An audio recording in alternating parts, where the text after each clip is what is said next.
We got to hit on ESG. I want to make sure everyone knows this because this is, I think, what touches everyone's life profoundly in amazing ways, or horrible ways. ESG, environment, what's the S? Social. And governance. Social, environmental. Of course. Environment, social, governance. Yes, social justice is what the S is. Everything you've heard about, all the DEI, the reason you can't get DEI out of any company, any university, any school is because their ESG score goes down if they take DEI out.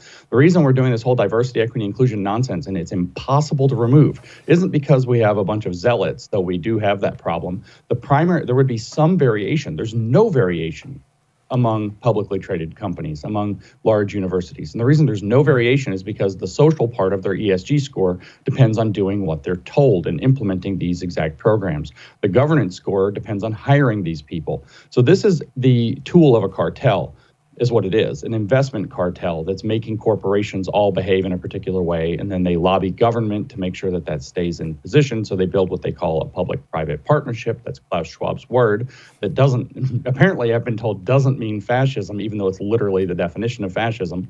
And ESG is a tool that enables it. I like to say if you wanted to control the bull on Wall Street, the way you would do it is put a ring through its nose and pull it around, and ESG is the ring through its nose. Who's at the top? Who decides what the standards are for what ESG scores are? And then who decides what a company's ESG score is? Well, nobody quite knows for sure, but Larry Fink at BlackRock is extremely significant. Klaus Schwab is probably very significant in that.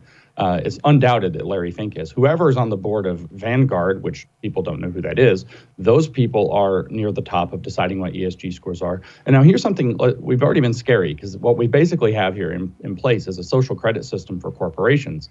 Elon Musk says some things that these people don't like, that he's not in line, so they discredit Tesla and his other companies so that they perform worse in the market. That's a social credit score for corporations. But if we had, say, digital ID and everything was digital payment, like we're watching play out in China right now, where they're freezing people's bank accounts and so on, like they did in Canada with the truckers' revolt, et cetera. If we had that fully implemented, then individuals could have ESG scores. How much carbon footprint do you have from your environmental score? How active are you in recycling? Do you promote social justice initiatives? Do you show up to protests? Do you get involved in that? Have you done something that they declared racist, et cetera? And your score could go up and down depending, and then your access to spending your money could also go up and down depending, just like we see in China. So it is a vehicle for a social credit system here. On a global scale. Which goes back to Soros' vision. On a Western scale. Soros is not friends with China. So what we would see is China being one gigantic tyranny and whatever it controls under its thumb. And then the West under the United Nations thumb would be a second gigantic tyranny. George Orwell called these two things East Asia and Oceania. And they were always at war with one another. Right. Oh, man. Wow, that's interesting too. I wonder what that war would look like. So I get it with businesses, right? That makes perfect sense what you outlined with Tesla, the investment, Vanguard, et cetera. They're like, oh, you don't have a good enough ESG score. You don't have enough social justice warriors. You haven't hired enough women. You haven't done enough this, blah, blah, blah, blah. We're going to lower your rating. We're not going to invest in your company. I get that. For whatever reason, and help me understand why, when I think of ESG, I also think of food. Why do I think of food, and what role could ESG have in the food we eat? I mean, at least the E and the S, the environmental and social scores, are tied deeply into food.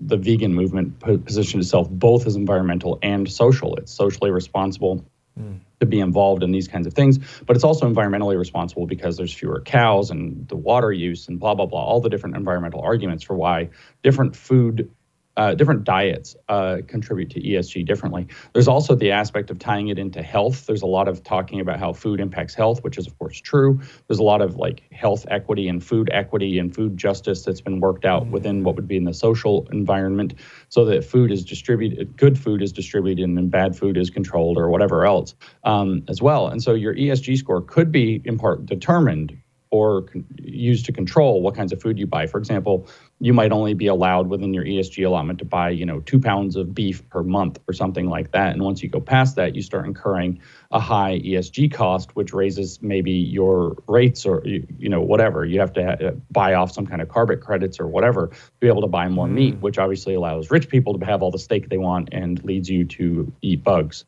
which they are also seemingly trying to do. So food is tied definitely into that as well. I got 1 minute. I want to forward everyone to your podcast where you go into hours and hours of detail here.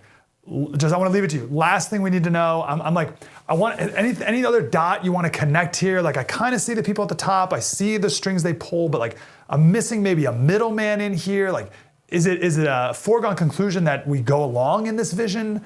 That we play along, that it happens, or is this just the dystopian if we don't know what's going on? Where do you lay there? And final thought we need to know. I mean, in general, any of these kinds of totalitarian takeovers, the rule of thumb is that the reason they happened is because people realized what was going on one day too late.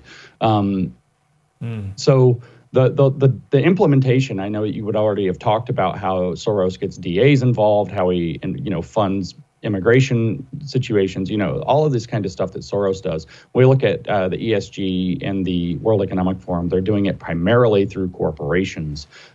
They can get basically every publicly traded company on board very easily, and every institution that has big pension funds on board, because that's the assets they actually control.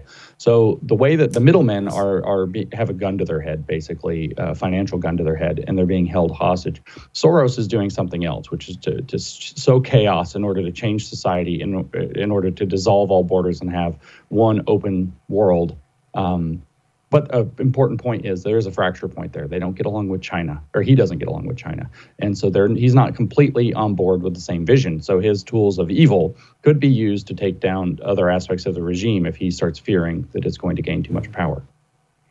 Hey, Slater Crusaders, there is unfortunately one man who is incredibly influential in your life, and he has a worldview that is completely contrary and antithetical to yours. It is George Soros. Oh, I heard George Soros' name a decade ago and I brushed it all off. I didn't understand it. I couldn't connect the dots.